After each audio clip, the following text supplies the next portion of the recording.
mbokk yi ñuy seetaan ñu ngi leen di nuyu di leen ziar di rafetlu seen ànd ak ngeen ànd ak Live Pro TV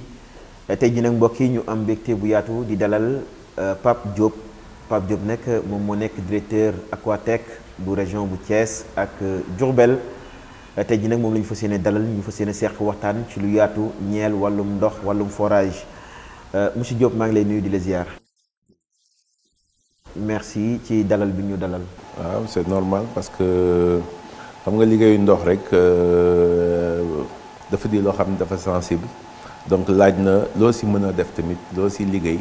nga mën a partager ak population bi pour wax leen jéego yi si def ak jéego yi nga xam ne moom lañ fas yéene def ëllëg. très bien tey 30 minutes pour convaincre di la dalal laaj bu njëkk bi bokk na ci. est-ce que yëg nga ne population bu Ndangalma ñu ngi amal ab doxab ñaxtu dimanche bi ñu dëgmal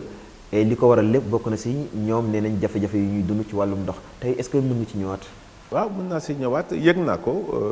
de toute façon defe naa périmètre bi ñu nekk yëpp si diggante Thiès ak Diourbel li fa mën a am suñu wàll la ñu yëg ko.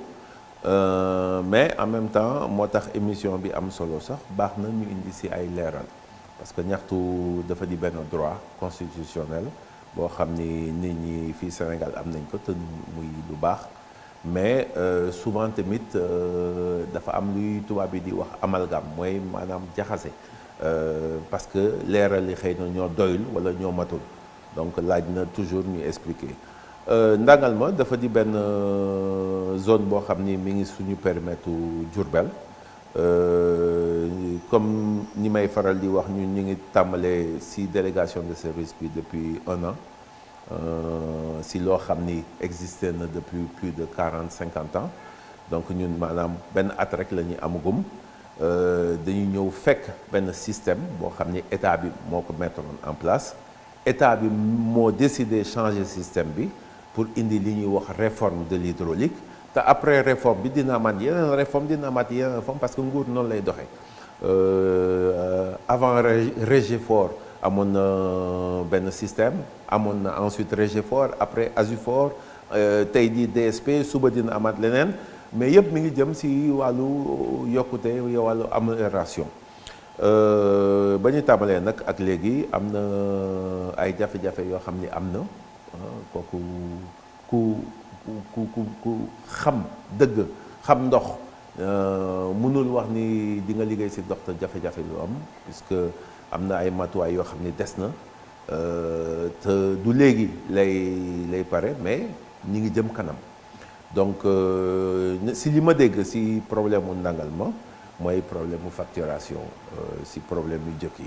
peut-être ñu après ñu ñëwaat ci mais juste peut-être nga revenir tuuti rek ci relation état ak Aquatech ak lan moo tax ngeen bëgg a récupérer lu dee ni yenn ci forage yi su ma jumlee sax am na ci ab lim boo xam ne jot ngeen ko récupérer lu tolloog 100 et quelques forages yoo xam ne jot ngeen ko récupérer lan moo nekk relation Aquatech ak Sénégal. Absolument merci beaucoup parce que c'est important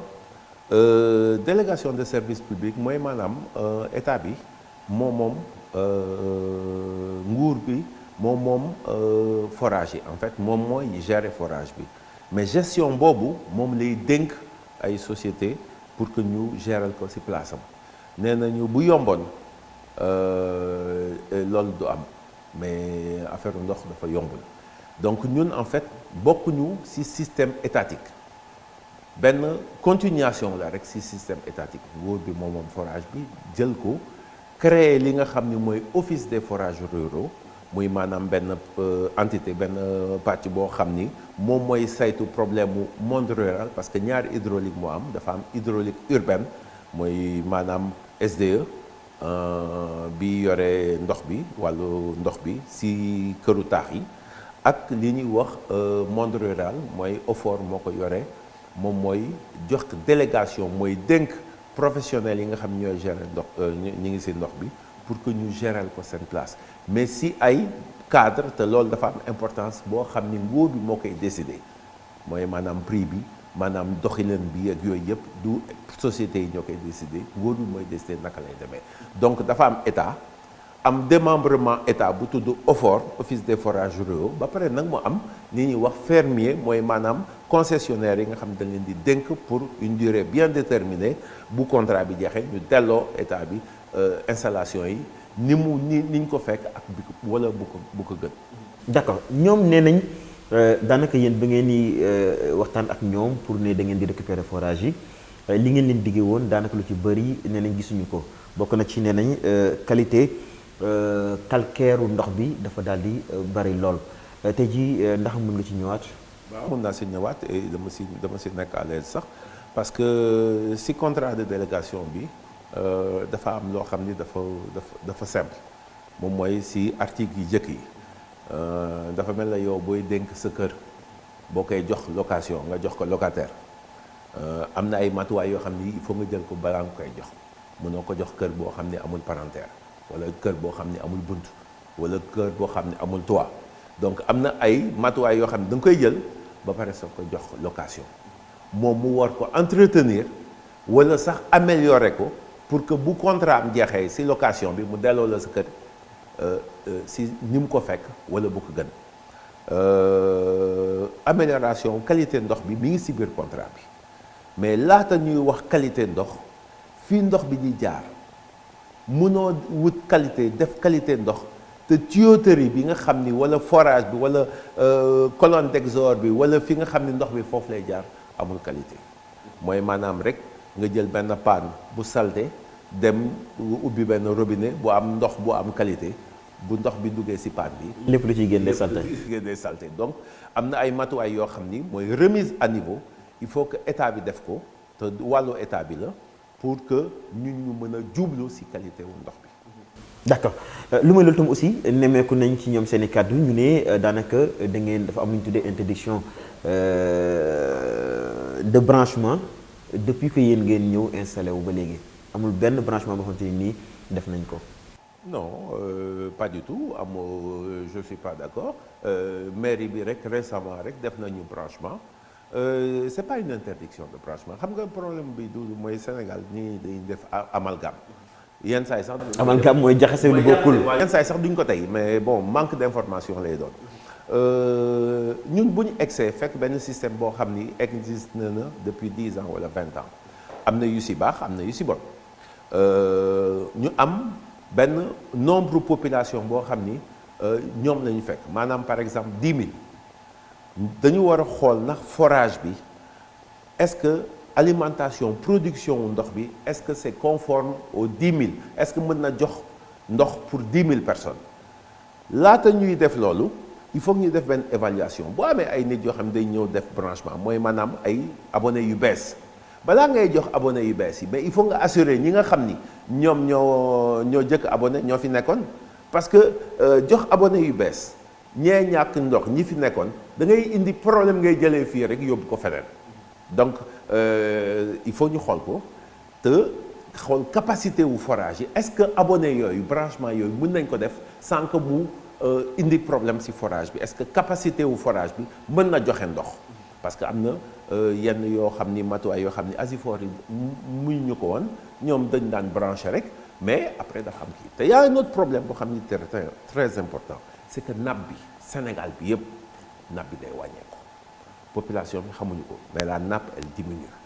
nappe bi day wàññeeku nit ñi di gën a yokku demande bi donc di gën a yokku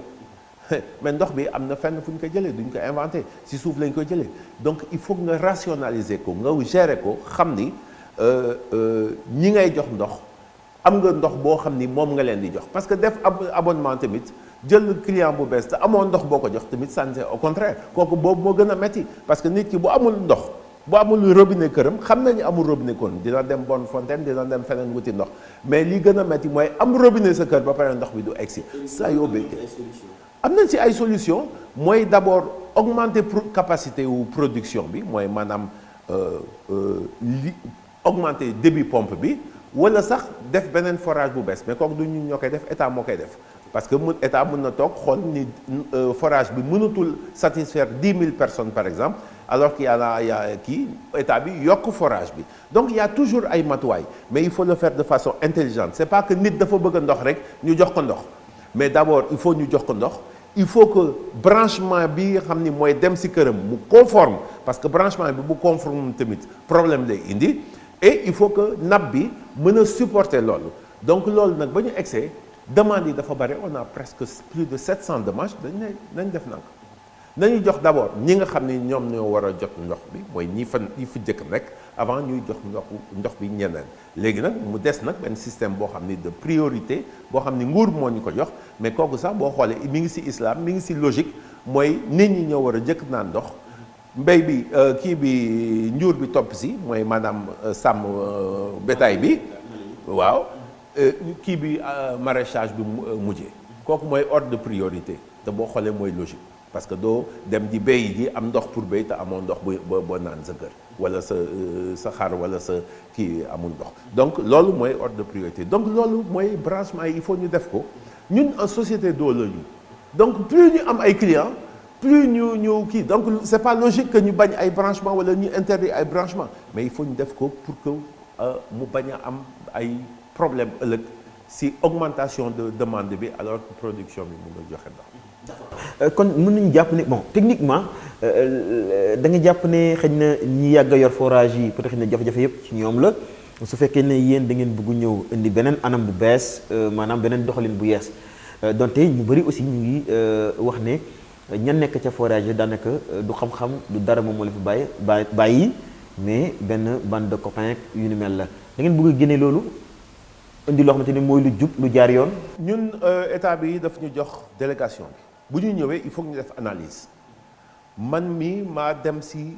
région yëpp 18 arrondissement wu Thiès Diourbel yëpp man maa fa dem ci gox yi dem ci waxtaan ak population bi dem xool forage yi dem Kébé yooyu yëpp man maa ko def sa bopp maa ko gisal sa bopp néew ma Asifor yi liggéey ñu fi au contraire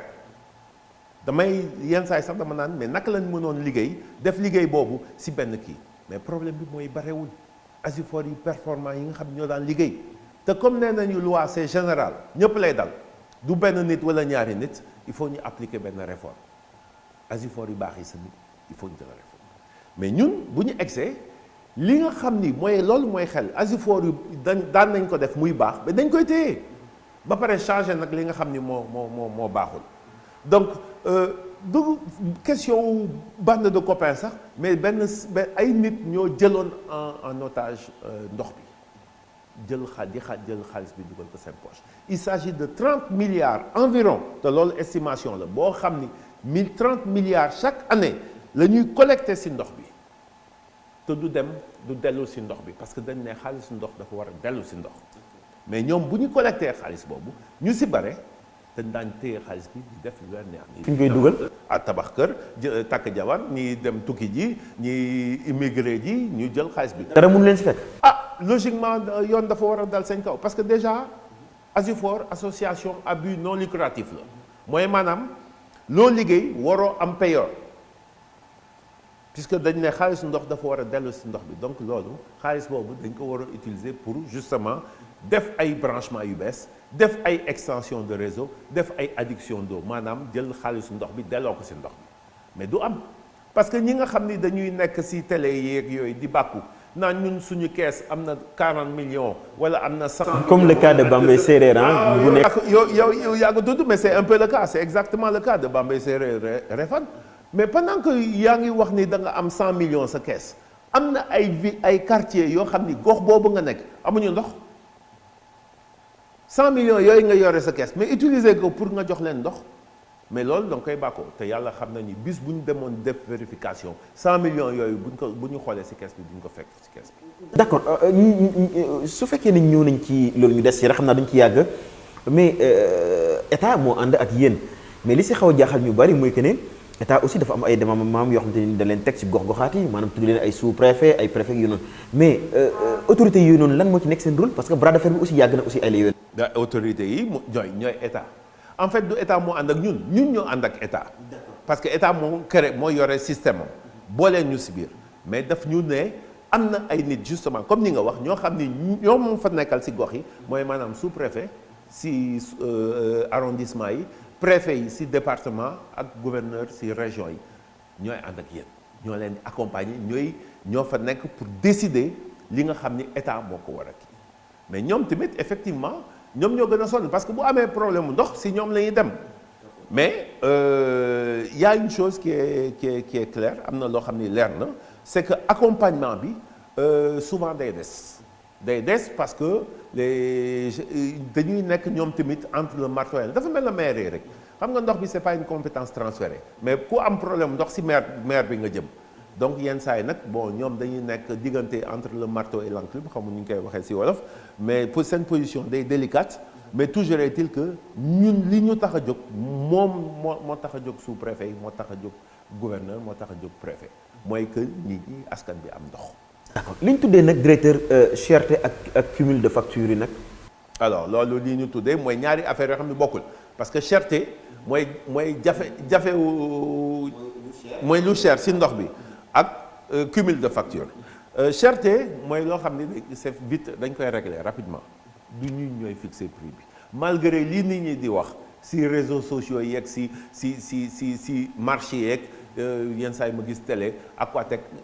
a augmenté les prix Aquatech yokk na ndox bi mais kooku loolu waxu daanu saret la parce que prix bi du Aquatech moo koy fixé. état moo ko fixé. état moo koy fixé par arrêté interministériel ñaari ministre ñoo signé si arrêté bi mooy ministre des finances ak ministre de l'hydraulique ñoo signé arrêté ñoo fixé prix bi par arrêté à 250 francs sous-préfet yi jot nañ note bi préfet yi jot nañ ko gouverneur jot nañ ko maire yi jot nañ ko chef de village yi sax jot nañ ko asama ex Asifor yi donc tout le monde sait que l'état moo fixé kii bi du Aquatech amul benn sañ-sañ sax benn mën-mën sax pour fixer ndox bi donc loolu c'est réglé donc cher na man je pense que honnêtement entre nous tane na parce que am na ay gox yoo xam ni ils étaient à 800 francs voire même 1000 francs amoon na fii Sénégal léegi état bi harmonisé c'est-à-dire Sénégal bi yëpp dans le monde rural ñooy fay même prix te amul tranche parce que souvent damay dégg ñu naan prix bi moo gën a jafe bu SDE c'est pas vrai parce que SDE dafa am première tranche deuxième tranche troisième tranche mais ñun amul tranche dans le monde rural 250 quelle que soit la quantité d'eau bi ngay kii c'est 250 donc là c'est fixé cumul de facture bi c'est-à-dire mooy li may wax nii rek diggante Simeco ak Solu foog yar mu neen am dafa am phase de transition ñun ñi ngi mettre en place logiciel facturation yi donc actuellement c'est presque fini am na Asifor yoo xam ni dañ leen demander ñu ériger en GIE pour mën ñu accompagner phase de transition bi dina am benn kii mais cumul de facture bi on est au Sénégal amul kenn koo xam ni dañuy xëy benn jour rek ñëw indil la 5 factures la fayal kooku mën mii sax dama koy xeex man en tant que Sénégalais waxuma responsable Aquatech mais en tant que. lan la ñu tuddee kon cumul de facture. li ñu wax cumul de facture c'est-à-dire que dafa am benn période boo xam ni xëy na jotuñu facture bon ñoom dañuy ragal ni mën nañu toog benn jour rek ñu indil leen 3 factures 2 factures wala 3 factures mais loolu ñun on xam nañu suñu part de responsabilité donc loolu mënul nekk. même nit ki bu waree am 3 factures yoo xam ni kii sax on a une possibilité pour kii ko loolu moo tax sax ñu dem jëli ay chefs de centre ñoo xam ni ñoo nekkoon ak population bi pour ñu accompagner parce que ñoom xam nañu képp kër gu ñu dugg xam nañ fa xam nañu ñan ñoo mën ak ñan ñoo mënul donc loolu dinañ ko def ci xel donc loolu du cumul de factures problème bi c'est-à-dire que yenn moment yi les factures ont tardé à arriver parce que ñu ngi ko doon jéem a basculer ci jëlee ko ci benn système dem ci benn système donc phase de transition bi dina am ay quelques jafe-jafe. d'accord mbokk yi seetaan 30 minutes pour convaincre tey jii ñu ngi dalal Pape Diop moom moo nekk directeur bu Aquatech région bu Thiès ak Diourbel mais directeur suñu ñëwaatee ci mode de paiement yi aussi lu tax yeneen transfert d'argent yi mënuñu fay ak yooyu noonu loolu tam aussi bokk na ci ñoom ay jafe-jafe yu ñu ci jànkonteel. non Doudou comme ni wax rek. Zulu Pay ak mooy yooyu noonu. Zulu Pay c'est un test. ah ok c'est un test. ba ñu egsee tey jii ba ñu egsee dañu fekk pratiquement paiement yëpp c'est en espèces mais on sait ce qu'il y a comme problème si problème mu espèce doomu aadama sax jamono bi ñu toll nii Sénégal doomu aadama buy doxantoo ak 50 000 francs wala 100 000 francs si biir àll bi sax c'est dangereux parce que yow boo amee benn employé nga jox ko muy dem di encaisser ji ay 1 million ay 2 millions ay 10 millions mais c'est même dangereux que di ko bàyyi muy kilifa muy yore yenn xaalis yi di ko demee on sait ce qui se passe tous les jours. Tout à fait. Pour 5 000 francs dans ce pays-là dañuy rey nit léegi asamaki donc il faut déjà qu'on réduise ñu wàññi risques yi waxuñu duñu fay en espèces mais ñu wàññi risques yi mooy bañ a indi convoitise ou agression par rapport aux gens. Donc li ñu wax mooy on va mettre en place des systèmes de paiement par caisse. kooku c'est le Sénégal il faut que ñu def ko man mi tey jii sax bu ma bëggee fay sama facture damay dem Senelec dem fay ci caisse bi bu ma neexee mais on va mettre aussi en place yeneen système mooy système de paiement électronique mooy Zulu Pay mooy yëpp mooy Wari mooy Orange Money ak yooyu yëpp donc loolu tout ça c'est moom la phase de transition bi on va essayer on a commencé avec Zulu Pay on vient ñi ngi soog a signer ak Wari signer ak Orange Money après léegi nag dañuy mettre à disposition le client mu tànn bi ko arrangé bi ko gënal mooy maanaam mu dem fay ci caisse bi wala mu dem fay ci kii bi ci par électronique wala toog sax ci këram canapéem fay moom moo xam naka la bëggee fay. donc amul benn taxe wala sinon benn sanction bu ci am pénalité je sais pas comme 500 francs augmentation. non li ñuy wax dañu ne par exemple mooy moom laay wax ni système expérimental bi Zulu Pay dañu ne première semaine bi bu facturage bi ngay jot sa facture doo fay frais man tey jii moom bu bëggee def Orange Money même yónnee la Orange Money damay fay frais n'est-ce pas waaw mais ñun dañu ne première semaine bi doo fay Aquatech mooy supporter frais yi. loolu c'est déjà pour permettre aux gens d'aller payer ça peut marcher comme ça peut pas marcher mais loolu dañ koy teg mais en même temps le problème c'est délai bi weesoo bu delloo weesoo nga fay ay frais mais ça c'est logique. ok tout à fait. Wari buy def moom amul première semaine amul deuxième semaine premier jour sax boo ñëwee def Wari da ngay fay frais mais ñun dañ ne une semaine au moment où tu di nga jot sa facture kii problème bi am nag c'est que nit ñi duñu jot facture bi au moment où c'est édité parce que ñu ngi ci monde rural. donc entre moment bi ñu koy édité ak moment bi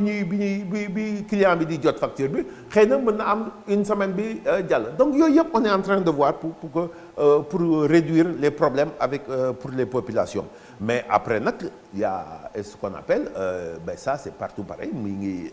SDE mi ngi Senelec mi ngi yeneen sociétés yi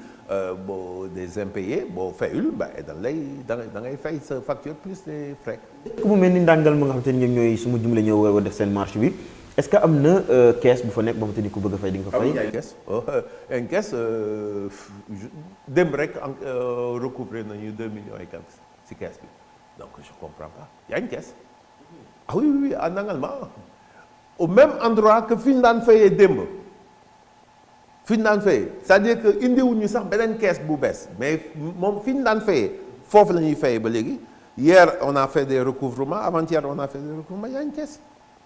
Il y a une caisse. C'est-à-dire que nit ñi xam nga le problème aussi dans ce pays-là c'est ñi nga xam ni dañuy am intérêt ci benn système bi ñu changé ko duñu wax dëgg population bi dañuy désinformer yéen xam ngeen journaliste xam ngeen luy désinformer mooy maanaam joxe information mais information bu bonne pour que ni jóg pour que ni ñaxtu ni yooyu boo xoolee marché yi 10% ñoo nit ñi nekk ci marché bi ñoo xam li tax ñuy marché 90% yi xamuñu li tax ñuy marché. maanaam ful bi leen di yóbbaale. ful bi leen di yóbbaale mais 10% yooyu ñoo am intérêt pour que marché bi am mais am na kees nangal ma am na kees feneen ak feneen donc bu ñu wax ni amul kees c'est que li ñu war a éviter. te tôt ou tard àlla kunde àll tôt ou tard Doudou kees dina arrêter dans le monde waxuma Sénégal mais dans le monde parce que agression yi la manipulation mais tey jii aujourd'hui da ngay famille suñu jabar yi dañuy dem marché sans yore xaalis ak seen portable dañuy fay boo demee banque nga pharmacie mën nga fayee Orange Money mën nga fayee Wari mën nga fayee nu la neex c'est que kees la ñu xam nga le problème c'est que monde rural bi il faut que ñu xam ni dafa am ay changements yoo xam ni il faut mu ñëw di marche ndax kees demain kees dootul amati si waxuma Sénégal mais si monde bi. ok d'accord directeur est-ce que am na ay extensions aussi yoo xamante ni depuis ngeen ñëw am na parce que ñoom dañu ne pas d'extension depuis leur arrivée. mooy li may wax rek mooy amalgame jaxase bi xam nga woote nit nekk kaay leen ñu marche. logiquement man mun ma fekkee sama kër ni ma nañu marche naa la laaj lu tax may marche boo ma joxee explication bu dee explication bi doy na ma te bëgg naa marche ma soog a dem marche mais il demande même pas des explications extension de réseau adduction d'eau du wàllu Aquatech état moo koy def maanaam effort li contrat bi wax dafa ne OFOR bu koy def comme Aquatech moom moo nekk ci périmètre boobu moo war a accompagner surveiller travaux yi pour que travaux yi conforme mais du ñu ñoo koy def parce que contrat délégation bi dafa am benn pàcc boo xam ne état da ko téye pour moom wàllam la mooy maanaam construire forage les gens disent oui amuñu kii dañu bëgg benn deuxième forage ñu marche Aquatech na def deuxième forage suñu contrat amul forage. d'accord très bien ñu xaw a xeex tuuti ak temps bi tey jii ñi nga xam te ni ñu ngi résister boobu ak léegi lan mën lañ ci mën fekk comme sanction am na. mooy coupure d'abord mais bu amee ay dégradation wala yu mel noonu yoon mën na dem wala ay détournement wala ay problème yoon mën na dem plus loin comme à Ngoye par exemple. Ngoye lu fa xew. lu fa xew c'est-à-dire que benn sénégalais moo ci xalaatam ubbi benn Aquatech bu boppam. di encaisser xaalis bi et puis bon comme ñun duñ neew ñu fi pour police on a posé le problème déposé une plainte léegi yoon daal di dal ci kawam. Bambey Séréer ba léegi ak naka la Samba Kane wala fan la mooy beneen dëkk bi nga xam te ne mu ngi résister ba léegi aussi ñoom ba léegi aussi solution zéro. Gat Bambey Séréer Réfane. Réfane ok. solution mooy li mu la wax nii ñun on est privé. État moo décidé réforme. parce que déggoon ay yëfi procureur rek yooyu noonu. non mais comme ça c'est une plainte parce que bon problème bi c'est que état daf ñu jox lenge yi nañu dem leen ci forage ñu dem ci forage bi fekk ay nit yu taxaw opposé wu ñu déposé plainte baa ngi ci procureur yónnee na ko gendarmerie ñoom nañ état dina def seen matuwaay ñun on n'a pas à bousculer les choses wala yu mel noonu ñun dañuy ñëw pour liggéey pour kii bu amee problème ñu prévenir préfet pour que mu intervenir. si bu intervenirul ñu yónnee ñu déposer benn plainte c'est ce qu'on a fait à Bambey Séréer la plainte est à son cours après état bi procéder à ces arrestations wala investigation moom moo xam mais ñun on n'est pas là pour faire la police mais toujours est-il que force reste à la loi. d'accord directeur ñu wax tuuti ci biir réew mi Sénégal aussi mais daanaka dëkk boo laal aussi ñi ngi am ay jafe-jafe ci wàllu ndox de. mais loolu Doudou bëgg naa nga wax ko Sénégalais yi. parce que Sénégalais yi ñu ci bare dañu yaakaar ni lii xew Sénégal xewul feneen dëkk y a un problème d'assèchement ndox moo commencé ñàkk ci monde bi yépp boo gisee état du Sénégal bëgg a créer defar benn usine de dessalement pour lan la pour dem jëli ndoxu géej gi pour traiter ko pour kii ko mais état du Sénégal inventé wu ko au Qatar c'est ce qui ça fait des années que ça existe am na yeneen dëkk yoo xam ne ça existe parce qu'il y a un problème de manque d'eau ak taw yi mi ngi wàññeeku wala bu wàññeekuwul problème mu nappe boo xam ni c'est souillé am na y a des endroits yoo xam ni ak usines yi li ñuy déverser ci sol bi ak yooyu yëpp nappe bi baaxatul pour ñu jox ko askan bi donc yooyu yëpp il faut qu'on regarde mais le problème d'eau c'est dans tout le Sénégal y compris surtout dans les pays désertiques wala pays sahéliens comme yi nga xam ni Sénégal ak yi ko wër. directeur temps bi ñu jagleeloon jeex na maa ngi lay gërëm di la sant. mais maa ngi lay gërëm di leen encourager parce que seen rôle mooy yee askan bi mooy informer comme ni ñuy waxee journaliste farul fenn dafa war a def liggéeyam mooy wax ak nit ñi expliquer leen permettre ñi nga xam ni mooy comme ñun ñu expliquer wu je vous remercie di la encourager si liggéey bi ngeen def. merci beaucoup 30 minutes pour convaincre tey ñu amoon mbégte doon dalal Pape Diop ñuy fàttali rek ne moom moo nekk directeur bu Aquatech région de Thiès ak Diourbel ñu doon waxtaanee nag ponk bu yaatu bokk na ci wàllum ndox et je pense que aussi leeral yi mu joxe aussi am na solo trop te yaakaar na dem aussi ñi ñuy seetaan ñu ngi koy déglu lu may loolu aussi ñu ngi gërëm bu baax sunu technicien bi Seydina ci kàddu gi Doudou Lamassas mbokk yi ñu ngi leen di jox dox daje rek ba beneen yoon incha allah jërë ngeen jëf.